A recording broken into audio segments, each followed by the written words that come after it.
I wonder, as you were editing this film, how much was that on your mind, the experience of post-traumatic stress syndrome as it can be experienced by a journalist?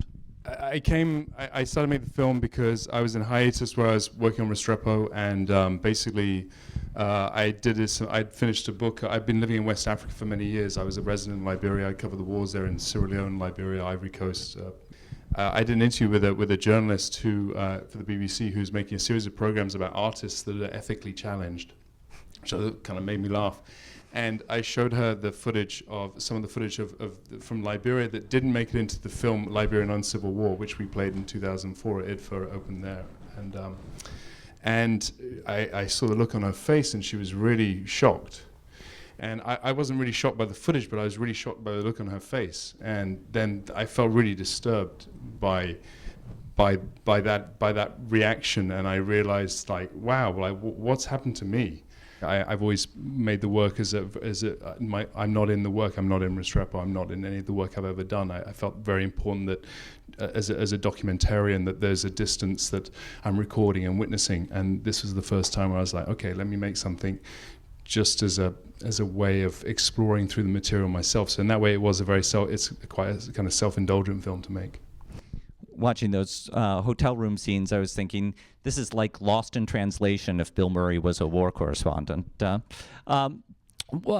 When you include that kind of self-deprecating moment where you're talking, I take it, to a journalist sort of fumblingly trying to describe what it is you do. Do you find it difficult to have that conversation, or were you being caught in a particularly bad moment at that time? No, I just think there's a process in which you really have to extrapolate what's really going on in terms of, especially for people when you're doing this type of work. And I think over the years, when you first go into, I try to pretend that I'm doing it because I really believe in these issues. But in the end, you actually realize there's a lot of your own personal motivation in there. And also, I think that, if you're not open to self-doubt, if you're not sort of saying, well, what am I doing, and is this working, and what the hell am I doing, and then you have issues, and I think that being able to kind of say that I'm there primarily for myself, I mean, the byproduct of my work, I think, is it has utility and is useful, but being honest with yourself about those motivations, and that's obviously difficult, and it's difficult to explain that to people sometimes. There's lots of moments in this film that make you wonder, well, what's going on there? But one in particular is the driving scene near the end in the midst of a pretty hairy situation. Can you talk more about what was happening there? Yeah, I when we made Liberian Civil War, with Jonathan Stack was the director, and I was with another guy, James Brabazon, and we're the only outsiders to live with the rebel group in the forest that eventually pushed Charles Taylor from power. And the Liberian Civil War is the two sides of that war. Jonathan in Monrovia, me and James in the bush with the rebels, and that was during a retreat, and it's really if you're with an army when it's retreating, it's very unpleasant because basically everybody's demoralized. They'd almost run out of ammunition, and they're being shot at two sides, and there's a road to get out. So it's like a big traffic jam being shot at, and it's very frantic. And as you can see, I couldn't, the exposure's gone, and their car behind us got hit by, is blown up, and so it's a very, very kind of frantic moment. And and I just want to add that and then coming into the kind of hotel scene where you have the plastic on the grapes, and the kind of, there's a kind of romance about covering wars, and I think that by kind of it's kind of interesting to peel all that away and just to kind of reveal the reality of what it is. I mean, it's there's all these things that are not so romantic about it. What was the process like digging through these kinds of outtakes and putting these connections together where connections didn't exist before? It wasn't really about finding the most kind of most violent footage as such. It was also finding the kind of strange stuff that puts you in a strange kind of zone. Like working backwards through stuff was a really big thing for me. I mean, this is an experimental art film, basically, obviously, and so I just allowed myself to do things that challenge both myself and the viewer, like turning the frame upside down, not the most obvious things, and just wanting, I guess, out of the film to the most important thing, rather than kind of expose the most, let me find the most grotesque or funny moments I can that I've filmed.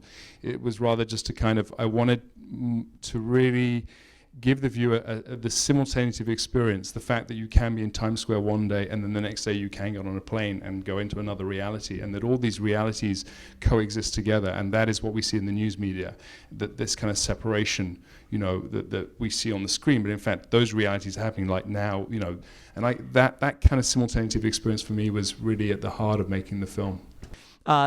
Last question I want to ask you. So Restrepo has been out in the world and doing wonderfully. What is next for you? I think I was just talking actually with a friend who's a filmmaker, and one of the interesting things for me, I mean, there's a number of projects I have floating in my head from start. My work goes from kind of artwork into kind of more mainstream stuff, and I'm an image maker, and I'm interested in the still and the moving image and the different forms that it can take. But one of the things I was just thinking about in terms of mentioning about the news events of recently, or thinking about Diary, is the fact that a lot of reporters are very formatted into how we receive news and information about the world because of obviously economic necessity. People get sent there by Time magazine, or they get sent there by ABC, and then they make these things, and there are obvious constraints that appear because of their being employed. And then on the other hand, if you think about covering conflict, then suddenly you have narrative films that are done, that are kind of imagined, done afterwards, or there are documentaries done that are usually done kind of a lot of things through talking heads, which are kind of reconstructed. And I think it'd be really interesting to go into these situations, like to go to Egypt and to try to make films, like try to film it and to make it not because you're doing it for television, not because, to try and get myself outside of the financial burden of being there, and then just being allowed to really make work that is somehow doing something else, but is yet documenting, and that's really a direction that I feel interested by. In a way, it seemed like you had that kind of liberty in Restrepo. Am I right? Yeah, I guess we did. We actually did. We did. Yeah, and and so these things aren't suddenly like there's everything in life is small footsteps. So Restrepo started to go the way, and I started thinking, okay, that's interesting. I mean, I'm interested in science fiction, and also like ideas of opening up genres. Like I was like, well, wouldn't it be great to make a science fiction film in Afghanistan?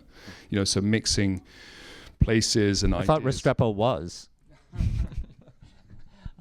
Well. I mean, it is a science fiction landscape. From another planet. Absolutely. I've used the term, I've been on planet Restrepo for a couple of years. I need to get off. Well, thank you very much for joining us tonight. Thanks to Tim Hetherington. Thanks for having me here. Thank you.